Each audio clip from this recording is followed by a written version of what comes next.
not really him. Like, I'm more of doing it this time. So I can't really learn from his experiences. I have to figure out my own way.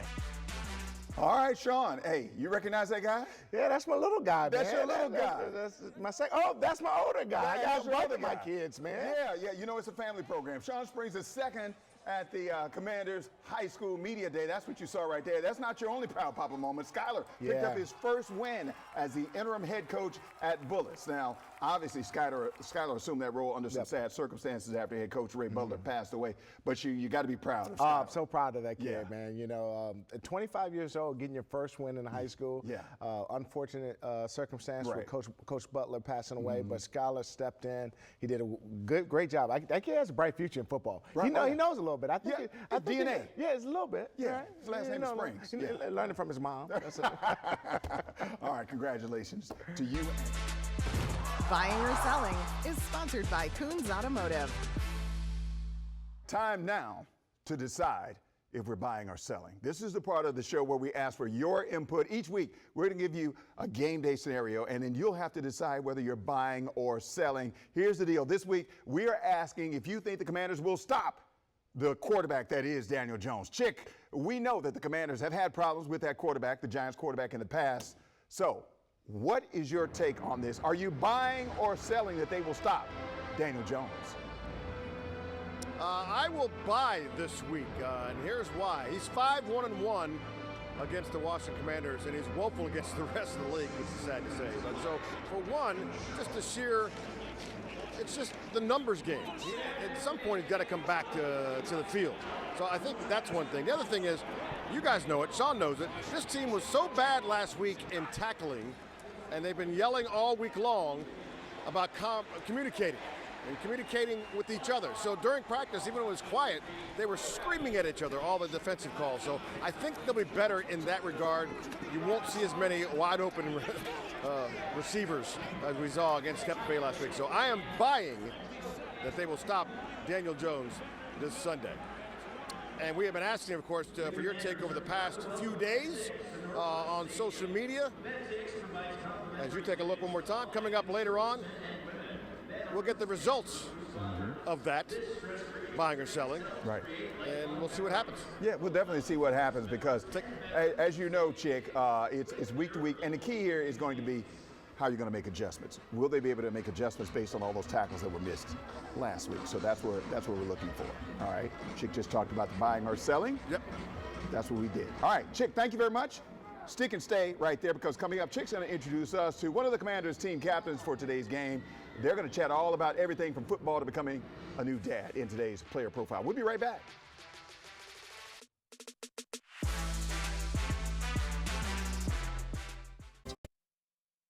Check, my check. 1, 2, 3, 4. Stand by, David. Single. Well, all right. It's the miracle of live television here at Northwest Stadium. I'm going to call it N-Dub Stadium, by the way. That's just going to be me. Look, we're just over an hour away from kickoff between the Commanders and the Giants. Each week, head coach Dan Quinn will select his captains for the game. Today, one of those captains is Frankie Louvu. Timing is everything because I had the chance to go one-on-one with Frankie in my weekly exclusive player profile.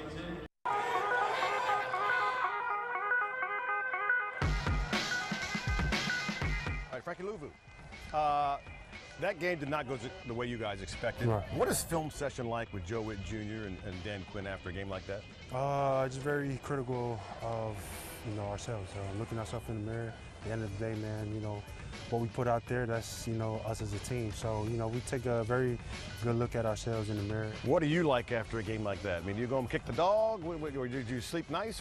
How do you react to it? Man, I just trying to, be where my feet is at. When I'm at work, be intentional with everything I do. And then when I'm at home, man, just be around family, kind of like kick my feet up, be with my dogs. And, yeah, my baby, I had a baby on the way. So, yeah, I got my son at home. Tank, that's his name. Tank? Yeah. Okay. So, I'm glad to go back home, and that's a win for me every time. Absolutely. Fatherhood change you?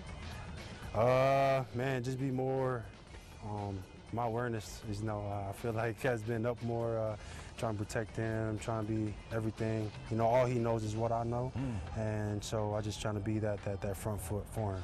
Make sure I pronounce this correctly. So you're from Tafuna? Yeah, Tafuna. Tafuna, American Samoa. Samoa. Yeah. Because see, us in the States always go No. Samoa. Yeah. It's Samoa. American Samoa. American Samoa. Yeah. You moved here at 17. Was there a culture shock for you?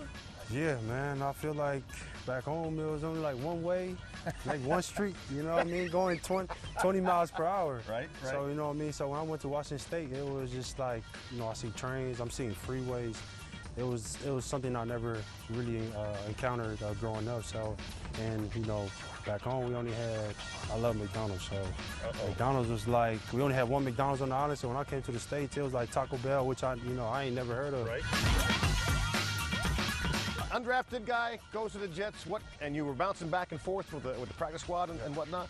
What kept you going? My family, man. Just the youngest out of 8. Yeah. You know, my mom has been a backbone of my family, so there was no other option but to put it on my shoulders and carry from there. And you know, just always been counted out. And you know, God always pulled through and everything. With him, I could do everything. Without him, I couldn't. You know, I won't be here today. So. Man, just hard work. You know, there's no shortcut around it. What you put in is what you're gonna get out. That's Frankie Louvu, one of 8 kids, and now from the mouth of the South, former cornerback of the Washington franchise, Fred Smoot. You saw last week. I did. You tackled. Thank you for giving me my props. You did. You put your head in there. Yeah. It didn't happen so much last week. They are yelling at each other in practice this week. Is that how you get the communication fixed? Yeah, that's how you got to do it. Like, at the end of the day, tackling is one thing. Tackling is mentality. And they didn't have that mentality because guess what? They didn't play in the preseason. Right. And there was a lot of teams. We've seen a lot of bad tackling in week 1. But communication is a whole different thing. Right. And I want to chalk that up to time. The coach has only been here for 6 months. Okay. All right, so what they're trying to get them to communicate, they only had 4 or 5 months to do that. So I'm not going to kill them on that first dress rehearsal on them not communicating clearly because that takes time. Actually, it takes you have to get out there and troubleshoot. That's why me and Sean Springs was so good at it. Right. We troubleshooted in that practice. So when we got in the game, we could non-verbally talk. Right. And I think that's what level they have to get on. Yeah, they can't non-verbally here because it's going to be loud today. And as you said, there's a bunch of young fellas in that secondary as well. Yeah. And Joe Witt Jr. said, and that's on me. We didn't communicate because I didn't make it known. Yeah, and that's what I love. I love when the coordinators say, you know what, that's on me. That's something Greg Williams used to do. All right, hey, Greg would tell you, jump this route. If they run a double move, that's on me. I make sure the media knows. And when your defensive coach got your back like that, you trust him more. And that's what they have to build. They have to build a level of trust. And us as the fan base, we have to understand, I can't stress this enough, Chick, patience. Patience. This coaching staff, this ownership, nobody has been a part of the last 25 years but us. Now, what we need to understand is we're on 2 different clocks. We want it now. We're in a microwave society that want it now. Well, guess what? This slow cook, this grandmama. You really should settle down. Fred Smoot, thanks for your time, brother. Appreciate Anytime, you. Chick. All right, that's Fred Smoot, mouth of the South. Coming right back here. Coming up, look, you the people have spoken. You've heard my take, and now we'll share if you think the Commanders can stop Daniel Jones tonight in the buy or sell. Coming up. Yes, they can. All right, we want to get back to buying or selling because it was our poll question, and that's what we want to do right now. So let's talk about this. Will the Commanders shut down quarterback Daniel Jones? We ask you to weigh in by texting us buying or selling to 202-895-5599, and 70% of you say you are buying. You think the Commanders will shut down Daniel Jones today.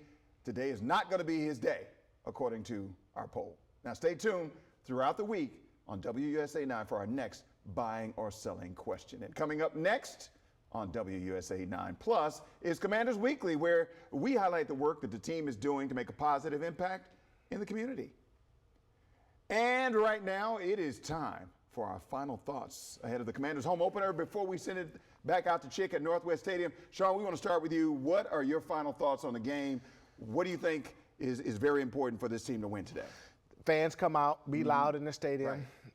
Daniel Jones, your winning streak against the Commanders is over. You know, Right. Last week it was about the introduction of this new franchise and organization. Right. We win today, home opener. Jaden gets his first home victory. Yeah, I agree with you because no more me and Mr. Jones, Mr. Jones, Mr. Jones. None of that. None of that. We're turning them upside down today, and the Commanders are going to take care of this because they, the Giants don't have a great offense. You got a future, man. Yeah, I got a future as a singer. Singer in the shower, maybe. Yeah, but the Giants, they don't have enough offense, so hopefully our defense can shut them down. All right, we want to get back out to Chick right now. Chick, you're out and Sean was laughing when you talked about how smooth tackle. Yeah. Oh, come on, Chick, really? Hey, he came on the show. I had to be very kind to him. As simple as that. My final thought is this. Cliff Kingsbury, the OC, said this week, listen, Jaden Daniels ran because he's a rookie. If his first game, there's a fight or flight reflex that happens there. He gets that. As time goes on, he'll make smarter decisions using the legs and the arms. I think you'll see that today as well from Jaden Daniels and the Burgundy.